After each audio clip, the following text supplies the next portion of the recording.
ವೀಕ್ಷಕರೇ ನಮಸ್ಕಾರ. ನಾವು ಏನು ಎರೆಹುಳು ಘಟಕವನ್ನು ಈ ರೇಸುತ್ತವರ ತೋಟದಲ್ಲಿ ನೋಡ್ತಾ ಇದ್ದೇವಲ್ಲ ಸ್ನೇಹಿತರೆ, ತುಂಬ ಅತ್ಯುತ್ತಮವಾದ ಮಾಹಿತಿ ಅಂತ ನಮಗಾದರೂ ಅನ್ನಿಸ್ತಾ ಇದೆ. ಯಾಕೆಂದರೆ ಅತಿ ಕಡಿಮೆ ವೆಚ್ಚದಲ್ಲಿ ಇಷ್ಟೊಂದು ಲಕ್ಷಾಂತರ ರೂಪಾಯಿ ಬೆಲೆ ಬಾಳ್ತಕ್ಕಂಥ ಗೊಬ್ಬರವನ್ನು ನೀಡತಕ್ಕಂತಹ ಈ ಘಟಕದ ಬಗ್ಗೆ ನಮ್ಮ ರೈತರು ಸ್ವಲ್ಪ ಗಮನ ಹರಿಸಲೇಬೇಕು ಸ್ನೇಹಿತರೆ. ಅಷ್ಟೇ ಅಲ್ಲ, ಇದರ ಖರ್ಚು ವೆಚ್ಚಗಳ ಬಗ್ಗೆ, ಇದರ ಬಗ್ಗೆ ತೆಗೆದುಕೊಳ್ಳಬೇಕಾದ ಮುನ್ನೆಚ್ಚರಿಕೆಗಳ ಬಗ್ಗೆ ಈ ವಿಡಿಯೋದಲ್ಲಿ ವಿವರಣೆ ಕೊಡಲಾಗಿದೆ ಸ್ನೇಹಿತರೆ. ಅಷ್ಟೇ ಅಲ್ಲ, ಕೊನೆಯಲ್ಲಿ ಟ್ಯಾಕ್ಟ್ರ್ ಉಳುಮೆ ಮಾಡಿರೋದ್ರ ಬಗ್ಗೆ ಮಾಹಿತಿ ಕೇಳಿದಾಗ ಅದ್ಭುತವಾದ ಮಾಹಿತಿ ಸಿಕ್ಕಿದೆ ಸ್ನೇಹಿತರೆ. ಆ ಮಾಹಿತಿಯನ್ನು ದಯಮಾಡಿ ಕೇಳಿಸ್ಕೊಡಿ. ಬನ್ನಿ ಸ್ನೇಹಿತರೆ, ಅವರಿಂದ ಇನ್ನೂ ಹೆಚ್ಚು ಮಾಹಿತಿಯನ್ನು ಪಡೆಯೋಣ. ರೇಸುತ್ತವರು ಇದು ಏನು ಗೊಬ್ಬರ ಘಟಕ ಮಾಡ್ತಾ ಇದ್ದೀರಲ್ಲಪ್ಪ, ಈ ಗೊಬ್ಬರ ಘಟಕಕ್ಕೆ ನೆಕ್ಸ್ಟು ಎರೆಹುಳು ಬಿಡೋದು ಇನ್ನು ಎಷ್ಟು ದಿವಸ ಇದೆ? ಇನ್ನು 20 ದಿನ. ಇನ್ನು 20 ದಿನದಲ್ಲಿ 20 ದಿನಕ್ಕೆ ಇದಕ್ಕೆ ಎರೆಹುಳ ಬಿಡ್ತೀವಿ ನಾವು. ತರ್ತೀರಿ. ಆಯಿತು. ಇದನ್ನೆಲ್ಲ ಫಿಲ್ ಮಾಡ್ತಿರಲ್ಲ, ಫಿಲ್ ಮಾಡಿದ ಮೇಲೆ ಮತ್ತೆ ಎರೆಹುಳು ಬಿಡ್ಬೇಕಾರೆ ಅದು ಒಂದೆರಡು ವಿಡಿಯೋ ಆಗಬೇಕು. ಯಾಕೆಂದರೆ ಪೂರ್ತಿ ಪ್ರೋಸೆಸ್ಸು ನಾವು ನಮ್ಮ ವೀಕ್ಷಕರಿಗೆ ತೋರಿಸೋಣ. ಹೌದೌದು. ಯಾಕೆಂದರೆ ಇದು ಈಗ ಇದನ್ನು ಹಾಕಿರ್ತೀವಿ, ಅದು ರೆಡಿ ಆದ ತಕ್ಷಣ ಅದನ್ನು ಒಂದು ವಿಡಿಯೋ ಮಾಡಿಬಿಟ್ರೆ ಅವರಿಗೆ ಅಲ್ಲಿಗೆ ಪೂರ್ತಿ ನಮಗೆ ಮಾಹಿತಿ ಸಿಕ್ಕಂಗಾಗುತ್ತೆ. ಈ ಬಗ್ಗೆ ಇಲ್ಲಿ ಮಾಹಿತಿ ಇರೋರು ನಿಮ್ಮ ಕೆಲಸಗಾರರು ಏನಾದ್ರು ಮಾಹಿತಿ ಕೊಡ್ತಾರಾ ಇದ್ರ ಬಗ್ಗೆ? ಯಾರು? ಅವ್ರು ನಮ್ಮ ರಂಗಣ್ಣವ್ರೆ. ಫಸ್ಟ್ ಇಂದಲ್ಲಿ ಇದು ಪ್ರೊಸೆಸ್ ಸ್ಟಾರ್ಟ್ ಆದಾಗ್ಲಿಂದ ರಂಗಣ್ಣವರು. ಈಗ ರಂಗಣ್ಣರೇ, ಈಗ ನೀವು ಹಸ್ರನ್ನೆಲ್ಲ ಕಿತ್ಕೊಂಡು ಕೆಳಗಡೆಗೆ ಲೆವೆಲ್ ಮಾಡ್ಕೋಬೇಕು ಅಂತ ಹೇಳಿದ್ವಿ. ನೆಲ ಲೆವೆಲ್ ಮಾಡ್ಕೊಳ್ಳೇಬೇಕು ಅಲ್ಲ? ಲೆವೆಲ್ ಮಾಡ್ಕೋಬೇಕು. ಆಮೇಲೆ ಇದು ಟಾರ್ಪಲ್ ಕಟ್ಟಿದ್ದೀವಿ. ಅಡಿಕೆ ಟಾರ್ಪಲ್ ಒಂದ್ಸರಿ ಸ್ಟೆಪ್ ಹಾಕಿದ್ದೀವಿ. ಓಹೋ, ಹೊಡಿಕ್ವಿ ಸಪ್ರೇಟ್ ಟಾರ್ಪಲ್ ಹಾಕಿದ್ದೀರಾ? ಸಪ್ರೇಟ್ ಟಾರ್ಪಲ್ ಹಾಕಿದೀವಲ್ಲ ಇಲ್ಲಿ. ಕರೆಕ್ಟ್. ಇದು ಬ್ಲಾಕ್ ಟಾರ್ಪಲ್ಲು ಸಪ್ರೇಟು ಅಲ್ವಾ? ರೈಟ್. ಅದೊಂದು ಸಪೋರ್ಟಿಗೆ ಇದು ಡ್ಯಾಮೇಜ್ ಆಗಬಾರ್ದು ಅಂತ. ಡ್ಯಾಮೇಜ್ ಆಗಬಾರ್ದು. ರೈಟ್. ಕರೆಕ್ಟ್ ಇವ್ರೆ. ಮತ್ತೆ ಅದು ಸೀಟ್ ಹಾಕಿ ಅದ್ರ ಮೇಲೆ ಈ ಟಾರ್ಪಲ್ ಎರೆಹುಳದ್ದು ಟಾರ್ಪಲ್ ಹಾಕಿರೋದು. ಎರೆಹುಳು ತೊಟ್ಟಿ, ಟಾರ್ಪಲ್ ತೊಟ್ಟಿ ಇದು. ಟಾರ್ಪಲ್ ತೊಟ್ಟಿ. ಈ ತೊಟ್ಟಿಗೆ ಸಪೋರ್ಟ್ ನಿಲ್ಲಕ್ಕೆ ಹೆಂಗ್ ಗೂಟ ಎಷ್ಟು ಟೈಮ್? 1 ಇಂಚಿನ ಪೈಪ್ ಕೊಟ್ಟಿದ್ದೀವಿ. 1 ಇಂಚಿನ ಪೈಪು ಕಟ್ ಮಾಡಿ ಹಾಕಿದ್ದೀರಾ? ಕೆಲವರು 2, 3, 4, 5, 6. ಒಂದ್ ಸೈಡ್ 6, ಆ ಕಡೆ ಸೈಡ್ 6. 16 ಪೈಪ್ ಬರ್ತವೆ ಒಂದು ತೊಟ್ಟಿಗೆ. ಒಂದು ತೊಟ್ಟಿಗೆ 16 ಪೈಪ್ ಬರ್ತವೆ. ಪೈಪ್ ಆದ್ರೂ ಹಾಕ್ಬೋದು ಅಥವಾ ಗೂಟ ಇದ್ರೆ ಗೂಟ. ಇಲ್ಲ, ಗೂಟ ಕೊಳ್ತು ಹೋಗುತ್ತೆ. ಪೈಪ್ ಆದ್ರೆ, ಪ್ಲಾಸ್ಟಿಕ್ ಪೈಪ್ ಆದ್ರೆ ಕೊಳ್ತು ಹೋಗಲ್ಲ. ಅದಕ್ಕೋಸ್ಕರ ಪ್ಲಾಸ್ಟಿಕ್ ಪೈಪ್ ಹಾಕಿರೋದು. ವೇಸ್ಟ್ ಪೈಪ್ ಆದ್ರೆ ಸಾಕು. ನಿಮ್ಮಲ್ಲಿ ಯಾವಾರು ವೇಸ್ಟ್ ಪೈಪ್ಗಳಿದ್ರೆ ಅವನ್ನ ಬಳಸ್ಕೊಂಡು ಮಾಡ್ಬೋದು ಅಲ್ವಾ?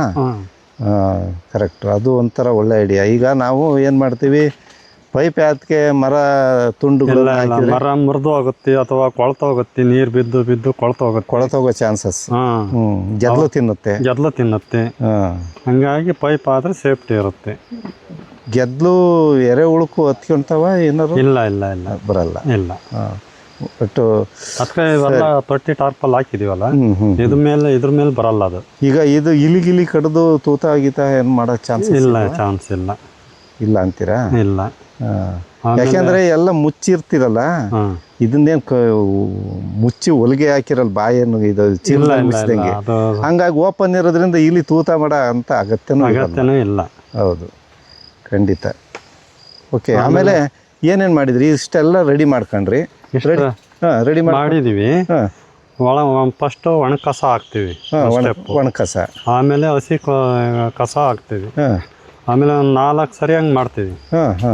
ಒಣಕಸ ಹಸಿ ಕಸ 4 ಸರಿ ಹಾಕಿ 2 ಸ್ಟೆಪ್ಪಿಗೆ ಸಗಣಿ ಗೊಬ್ಬರ ಹಾಕ್ತೀವಿ. ಸಗಣಿ ಗೊಬ್ಬರ ಹಾಕಿ ನೀರು ಬಿಡಬೇಕು. ನೀರು ಬಿಟ್ಟಾಗ ಅದು ಕೊಳ್ಕೊಂತ ಹೋಗ್ತೈತಿ. ಒಟ್ಟಿಗೆ ಒಳಗಡೆಗೆ ತೇವಾಂಶ ಬಿಟ್ಟರೆ ಅದು ಕೊಳೆಯುತ್ತೆ. ಸಗಣಿ ಬೊಗಡ ಹಾಕಿ ಆಮೇಲೆ ನೀರು ಬಿಡ್ತಾ ಇರಬೇಕು. ಅವಾಗ 20 ದಿವಸಕ್ಕೆ ಆದಮೇಲೆ ಒಂದು ಲೆವೆಲ್ಲಿ ಬಂದಾಗ ಎರೆಹುಳ ಬಿಡೋದು. ಸರಿ. ಈಗ ಎರೆಹುಳು ಬಿಡ್ತಿರಲ್ಲಪ್ಪ, ಎರೆಹುಳು ಬಿಟ್ಟ ಮೇಲೆ ಎಷ್ಟು ದಿವಸಕ್ಕೆ ಗೊಬ್ಬರ ರೆಡಿ ಆಗುತ್ತೆ? ಅದು ಒಂದು 3 ತಿಂಗಳು ಬೇಕಾಗುತ್ತೆ. 2 ರಿಂದ 3 ತಿಂಗಳು ಬೇಕಾಗುತ್ತೆ. ಸರಿ. ನೋಡ್ರಿ ರೇಸುತ್ತು, ಈಗ ನೀವು 4 ಎರೆಹುಳು ಘಟಕಗಳನ್ನು ಮಾಡಿದ್ರಿ ಅಲ್ವಾ? 1, 2, 3, 4 ಘಟಕಗಳು ಆಯಿತು. ಈಗ 4 ಘಟಕಗಳನ್ನು ಖರ್ಚು ಮಾಡಲಿಕ್ಕೆ ಹೆಚ್ಚು ಕಡಿಮೆ 1 ಲಕ್ಷ ರೂಪಾಯಿ ಖರ್ಚು ಮಾಡಿದ್ದೀರಿ ಅಂತ ಸುತ್ತ ನನಗೆ. ಇಲ್ಲ. ಎಷ್ಟಾಗಿದೆ ಇದೆಲ್ಲ ಏನಂದ್ರೆ ಒಂದು 18,000 ಖರ್ಚಾಗಿದೆ ಅಷ್ಟೇ ನಮಗೆ. ಒಂದು ತೊಟ್ಟಿಗ? ಇಲ್ಲ 4ರಿಂದ 4ರಿಂದ ಬರೀ 18,000. 18 ಲೇಬರ್ದೊಂದು ಇಟ್ಕೊಂಡ್ರೆ 19,000. ಈಗ ಅವರು 2 ಜನ ಲೇಬರು ವರ್ಕ್ ಮಾಡ್ತಿದಾರಲ್ಲ ಅವರು, ಅಂದ್ರೆ ಇದನ್ನ ಇನ್ಸ್ಟಾಲೇಷನ್ ಇನ್ಸ್ಟಾಲೇಷನ್ ಟೈಮಲ್ಲಿ ಅವರಿಬ್ರು ಲೇಬರ್ದು ಕೌಂಟ್ ಮಾಡ್ಕೊಂಡ್ರೆ 1,500,000, ಒಂದು 19,000 ನಾವು ಖರ್ಚಾದಂಗೆ ಆಗುತ್ತಿದೆ. ಒಂದಕ್ಕೆ ಎಷ್ಟಪ್ಪ ಇದಕ್ಕೆ? ಇದು ನಮಗೆ ಒಂದಕ್ಕೆ ಎಷ್ಟು ಬರುತ್ತೆ ಖರ್ಚು ಇದಕ್ಕೆ? ಇದು 3,000 ರೂಪಾಯಿ ಒಂದಿದು. ಒಂದು ತೊಟ್ಟಿಗೆ 3,000. 3,000 ವೆರಿ ಗುಡ್. 3,000 ಅಂದ್ರೆ ಇದರಲ್ಲಿ ನಿಮಗೆ 2,500 ಸಿಗುತ್ತೆ. ಇದು HDPE ಟಾರ್ಪಲ್ ಇದು. ಅಂದ್ರೆ ಡ್ಯೂರಬಿಲಿಟಿ ಚೆನ್ನಾಗಿ ಬರುತ್ತೆ ನಿಮಗೆ. ಸೊ ಹಂಗಾಗಿ ಆಮೇಲೆ ಕೆಲವೊಂದಕ್ಕೆ ಇದು ಈ ತರ ಓಪನಿಂಗ್ ಇರೋದಿಲ್ಲ. ಇದು ಜಸ್ಟ್ ಎಲ್ಲ ಕ್ಲೋಸ್ಡ್ ಇರುತ್ತೆ. ನಮ್ಮ ವೆರಿ ಲಿಮಿಟ್ ಆಗಿ ನೀರು ಬಿಡಬೇಕು. ಹೌದು ಅಂದ್ರೆ ಬಟ್ ನಮಗೆ ಅದು ವಾಟರ್ ಏನಿದೆ ಅದು ಹೊರಗೆ ಬಂದ್ರೆ ನಮಗೆ ಅನುಕೂಲ. ಹೌದು, ಬಂದ್ರೆ ನಿಮ್ಗೆ ವರ್ಮಿ ಲಿಕ್ವಿಡ್ ಸಿಗುತ್ತೆ. ಈಗ ಆಯ್ತು, ನನಗೆ ಖರ್ಚಿಂದ ಕರೆಕ್ಟಾಗಿ ಹೇಳ್ಬಿಡ್ರಿ. 3,000 ಒಂದು 3, 4, 12,000. ಆಮೇಲೆ ನಾವು ಯಾವ್ದು ಗೊತ್ತಾ, ಅದು ಐಸೇನಿಯಾ ಫೆಡಿಟಾ ಅಂತ ಎರೆಹುಳ, ಕೆಂಪು ನೇರಳೆ ಬಣ್ಣದಲ್ಲಿರುತ್ತೆ. ಅದ್ರದ್ದು ಸ್ಪೆಷಾಲಿಟಿ ಏನು ಅಂತಂದ್ರೆ 2 ಸೈಡಲ್ಲೂ ಅದು ತಿನ್ನುತ್ತೆ. ಸೊ 2 ಹೆಡ್ ಇರುತ್ತೆ ಮಾಮೂಲಿ ಇದ್ರ ತರ, ಬಟ್ ಒಂದರಲ್ಲಿ ಯೂಸ್ ಮಾಡ್ತವೆ ನಾರ್ಮಲ್ ಎರೆಹುಳಗಳು. ಬಟ್ ಇದ್ರ ಸ್ಪೆಷಾಲಿಟಿ ಏನಂದ್ರೆ 2 ಕಡೆಗೂ ತಿನ್ನುತ್ತೆ. ಹಂಗಾಗಿ ಸೊ ನಮ್ದು ಪ್ರೊಸೆಸ್ ಬೇಗ ಆಗುತ್ತೆ. ಸೊ ಅದು 1,000 ರೂಪಾಯಿ kg ಇದೆ ಅದ್ರದ್ದು ಎರೆಹುಳದ್ದು ಕಾಸ್ಟ್. ಈಗ ನಮಗೆ ಇದು ಒಂದು ಬ್ಯಾಗಿನ ಲೆಕ್ಕ ತಗೊಂಡ್ಬಿಡೋಣ. ಒಂದು ಬ್ಯಾಗಿಗೆ 3,000. ಈಗ ಈ ತ್ಯಾಜ್ಯಗಳೆಲ್ಲ ನಿಮ್ದೇ ತೋಟದಲ್ಲಿ ಹೋಗಿ ನಿಮ್ದೇ ತೋಟದಲ್ಲಿ ಸಿಗುತ್ತೆ. ಹಾಗಾಗಿ ಆ ತ್ಯಾಜ್ಯದ್ದೇನು ದುಡ್ಡಿಲ್ಲ. ಎರೆಹುಳಕ್ಕೆ ಎಷ್ಟು ದುಡ್ಡು? ಎರೆಹುಳ ನಿಮಗೆ 2 kg ಎರೆಹುಳ ಬಿಡ್ಬೇಕು ನಾವು. 2,000 ಆಗುತ್ತೆ. 1,000 ರೂಪಾಯಿ 1 kg. 1 kg ಹಂಗಾರೆ ಅದಕ್ಕೆ 2,000. 3, 2, 5,000 ಅಷ್ಟೇ ಖರ್ಚು. ಅಷ್ಟೇ 5,000. 5, 4, 20,000. ನಿಮ್ಮ 4 ಘಟಕಕ್ಕೆ 20,000. 20,000 ಅಷ್ಟೇ. 20,000 ಖರ್ಚು ಮಾಡಿ ನೀವು 3 ಲಕ್ಷ ರೂಪಾಯಿನ ಗೊಬ್ಬರ ಇಲ್ಲಿ ಆರಾಮಾಗಿ ಬರುತ್ತೆ ನಮಗೆ. ಭಯಂಕರ ಆಯ್ತು ಬಿಡಂಗಾರೆ. ಮತ್ತು ನಾವು ಯಾಕೆ ಮಾಡ್ಕೋಬಾರ್ದು ಎಲ್ಲ ರೈತರು? ಈಗ 3 ತಿಂಗಳಿಗೆ ನಮಗೆ ಒಂದೊಂದು ಬ್ಯಾಗಿಂದ. ಅಲ್ಲಪ್ಪ, ನಾನು ಯಾಕೆ ಹೇಳ್ತಿದ್ದೀನಿ ಗೊತ್ತಾ, ಈಗ ನೀವು ಇಷ್ಟು ಈಗ ಮಾಡ್ತಿರೋದು ಲೇಟು ಅನ್ಸುತ್ತಂಗಾರೆ. ಹೌದೌದೌದು, ನೀವು ಮಾಡ್ತಿರೋದೇ ಲೇಟು. ಕಡೆ ಪಕ್ಷ ನಿಮ್ಮ ಸುತ್ತಮುತ್ತ ಇರೋರಿಗೆ ಇದ್ರ ಬಗ್ಗೆ ಒಂದು ಅವೇರ್ನೆಸ್ ಮೂಡಿಸಿ, ನೀವು ಬಳಸಿ, ಈ ರೀತಿ ಎರೆಹುಳು ಘಟಕ ಮಾಡ್ಕೊಳ್ಳಿ ಅನ್ನೋದನ್ನು ಒಂದು ಸಾಮಾನ್ಯ ಒಂದು ಮಾಹಿತಿ. ಯಾಕೆಂದರೆ ನೀವು ಎಜುಕೇಟೆಡು, ನೀವು ಈ ಥರ ಮಾಡಿದ್ದೀವಿ, ಇಷ್ಟೇ ಖರ್ಚು ನಮಗೆ, ಇದು ಕೇವಲ 20,000 ಖರ್ಚು ಮಾಡಿ ನಮಗೆ ಎಷ್ಟು 3 ಲಕ್ಷದ ಗೊಬ್ಬರ ಉಳಿಸ್ತಾ ಇದೆ ಇದು ಅಂದಾಗ ನೀವು ಎಲ್ಲರೂ ಬಳಸಿದರೆ ಒಳ್ಳೆಯದು. ವೀಕ್ಷಕರೇ, ನಿಮ್ಮಲ್ಲೂ ಕೂಡ ಭಾಳಷ್ಟು ಜನ ತೋಟ ಮಾಡಿರೋರೆಲ್ಲ ಇದ್ದೀರಿ. ಎರೆಹುಳು ಘಟಕಗಳನ್ನು ನಿಮ್ಮ ತೋಟಗಳಲ್ಲಿ ಕಡ್ಡಾಯವಾಗಿ ಮಾಡ್ಕೊಳ್ಳೋದಕ್ಕೆ ಮುಂಚೆ ಅದನ್ನು ನಿರ್ವಹಣೆ ಮಾಡಲಿಕ್ಕೆ ಏನೆಲ್ಲ ಕಟ್ಟುನಿಟ್ಟಿನ ಕ್ರಮಗಳು ಬೇಕೋ ಅದನ್ನು ಮಾಡ್ಕೋಬೇಕು.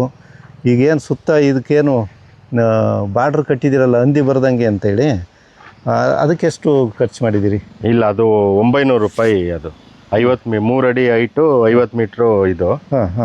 ಅದೇನಂದ್ರೆ ನಾವು ಇದು ಒಂಚೂರು ಕ್ಲೀನಾಗಿ ಬಂದವರಿಗೆ ನೋಡಿದವರಿಗೆ ಎಲ್ಲ ಚೆನ್ನಾಗಿ ಕಾಣಲಿ ಅಂತ ಸುತ್ತ ಕಟ್ಟಿ, ಈಗ ಈ ಕಡೆ ಮಾಡಬೇಕಿತ್ತು, ಗರಿ ಹಾಕ್ಬೇಕಲ್ಲ ಅಂತಂದು ಈ ಕಡೆ ಕಟ್ಟಿಲ್ಲ.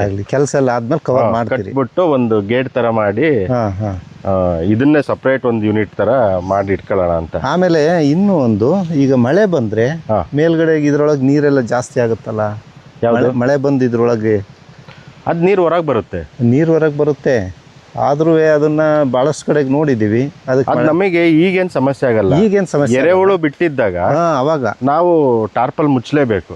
ಇಲ್ಲ ಇದ್ರ ಕೆಳಗೆ ನಾವು ರೆಡಿ ಮಾಡಿ ಇಟ್ಟಿದೀವಿ. ಹೌದಾ? ಟಾರ್ಪಲ್ ಏನಿದೆ ಇನ್ನು ಸದ್ಯಕ್ಕೆ ಇದನ್ನ ಯೂಸ್ ಮಾಡ್ತಿದೀವಿ. ಕರೆಕ್ಟ್. ಆ ಟಾರ್ಪಲ್ ಅನ್ನ ಇದ್ರ ಮೇಲೆ ಮಾಡ್ಬಿಟ್ಟು ರೈಟ್.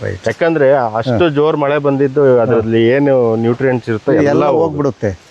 ಈ ಎಚ್ಚರಿಕೆಗಳನ್ನು ಹೌದು ನಾವು ತಗೋಬೇಕು. ಈ ತರ ನೋಡಿ, ಈ ತರ ಹಸಿ ಸೊಪ್ಪನ್ನ ತಂದು ಕೆಲಸ ಮಾಡ್ತಾ ಇದ್ದಾರೆ. ಇದು ನೋಡಕ್ಕೆ ಅನ್ಸುತ್ತೆ ತುಂಬಾ ಹಿಡಿಯುತ್ತೆ ಅಂದ್ರೆ ತುಂಬಾ ಹಿಡಿಯುತ್ತೆ. ಎಷ್ಟು ಗೊಬ್ಬರ ಸಿಗುತ್ತೆ ಅಂದ್ರೆ ಇದರಲ್ಲಿ? 1.5 ಟನ್ ನಮಗೆ. 1.5 ಟನ್ ಆದ್ರೆ 1-2 ಎಕರೆ ಇರೋರಿಗೆ ಸಾಕಾಗೋವಷ್ಟು ಬೇಕಾದಷ್ಟು ಆಗುತ್ತೆ. ಅದು ವರ್ಷಕ್ಕೆ 3 ಸತಿ ಬರುತ್ತಲ್ಲ. 3 ಸರಿ ಬರುತ್ತಲ್ಲ. ಓಹೋ, ಸೂಪರ್ ಬಿಡ್ರಿ.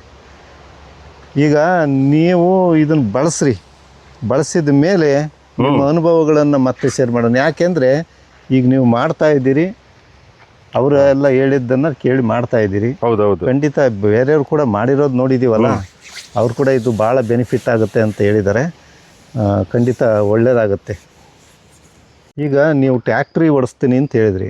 ಟ್ಯಾಕ್ಟ್ರಿ ನಮ್ಮ ಸಾವಯವ ಕೃಷಿಕರು ಕೆಲವ್ರು ಹೇಳ್ತಾರೆ ಟ್ಯಾಕ್ಟ್ರಿಯಲ್ಲಿ ಉಳುಮೆ ಮಾಡಿಸ್ಬಾರ್ದು ಅಂತ. ನೀವು ಮಾಡಿಸೋದು ನಿಮ್ಗೆ ಸರಿ ಅನ್ಸುತ್ತಾ? ಇಲ್ಲ, ನಾವು ಉಳುಮೆ ಅಂತಂದರೆ ತುಂಬ ದೊಡ್ಡ ದೊಡ್ಡ ಟ್ಯಾಕ್ಟ್ರಿಗಳು, ಹೈ ಕೆಪಾಸಿಟಿ ಟ್ಯಾಕ್ಟ್ರಿಗಳು ಇವರಲ್ಲಿ ಮಾಡಿಸಲ್ಲ.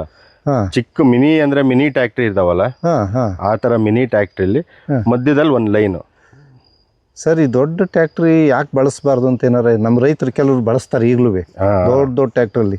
ಆ ರೀಸನ್ ಬೇಕಲ್ಲ ನಮಗೆ. ಅದೇನು ಅನ್ಸುತ್ತೆ ಅಂದರೆ ಟ್ಯಾಕ್ಟ್ರಿ ಹೋಗೋ ವೆಯ್ಟಿಗೆ ಹಿಂದ್ಗಡೆಗೆ ನೇಗ್ಲು ಇಲ್ಲ ಬಾಂಡ್ಲಿ ಹೋಗುತ್ತೆ. ನಮಗೆ ಏನಾಗುತ್ತೆ, ಟ್ಯಾಕ್ಟ್ರಿ ಓಡಾಡಿತ್ತಿ ಮಣ್ಣು ಕಿತ್ತಿತ್ತಿ ಲೂಸ್ ಆಯಿತು ಮಣ್ಣು ಅಂತ ನಾವು ಅನ್ಕೊಂತೀವಿ. ಬಟ್ ಅದು 1 ಅಡಿ ತನಕ ಲೂಸ್ ಆಗುತ್ತೆ, 1.25 ಅಡಿ. ಅದ್ರ ಕೆಳಗೆ ಏನಿದೆ ಮಣ್ಣು ಅದು ಫುಲ್ಲು ಗಟ್ಟಿ ಆಗ್ತಾ ಬರುತ್ತೆ, ಟೈಟ್ ಆಗಿಬಿಡುತ್ತೆ. ಮೇಲಿಂದ ಪ್ರೆಷರ್ ಬಿದ್ದಾಗ ಅವಾಗ ಏನಾಗುತ್ತೆ ಅಂತಂದ್ರೆ ಇವು ಅಡಿಕೆ ಮರಗಳಿಗೆ ಬೇರೆ ಗಾಳಿ ಆಡಲ್ಲ, ಈ ತರ ಸಮಸ್ಯೆ. ನಮಗೆ ಆಕ್ಚುಲಿ ಇದು 1.5 ಅಡಿಯಲ್ಲೇ ಇದ್ರದ್ದು ಎಲ್ಲ ಕೆಲಸ ನಡೆಯೋದು. ಅಡಿಕೆ ಮರದ್ದು 1.5 ಅಡಿಯಲ್ಲೇ ಫುಡ್ ಕನ್ಸ್ಯೂಮ್ ಮಾಡೋದು, ವಾಟರ್ ಕನ್ಸ್ಯೂಮ್ ಮಾಡೋದು, ಮೈಕ್ರೋ ನ್ಯೂಟ್ರಿಯೆಂಟ್ಸ್ ತಗೊಳ್ಳೋದು.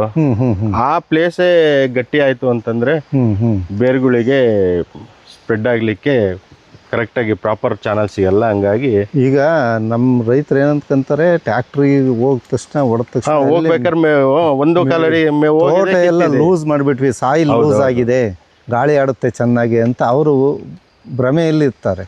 ಅದ್ರ ಕೆಳಗೆ ಭಾಗದ ಮಣ್ಣು ಗಟ್ಟಿಯಾಗಿರುತ್ತೆ, ಅದರಿಂದ ನೀರು ಕೂಡ ಹಿಂಗೋದು ಕಷ್ಟ ಆಗುತ್ತೆ. ಅದು ಒಂದು ಕಾರಣ. ನೀರು ಅಂತರ್ಜಲ ತಲುಪೋದು ಬಿಟ್ಟು ಕೊಚ್ಕೊಂಡು ಹೋಗುತ್ತೆ ಮಳೆ ಬಂದಾಗ. ಹೌದೌದು. ಯಾಕೆಂದ್ರೆ ಕೆಳಗಡೆ ಮಣ್ಣು ನೀರು ಬಿಟ್ಕೊಳ್ಳೋದೇ ಇಲ್ವೇ, ಅದು ಒಂದು ರೀಸನ್. ಖಂಡಿತ ಒಳ್ಳೆ ಕಾರಣ ಕೊಟ್ರಿ.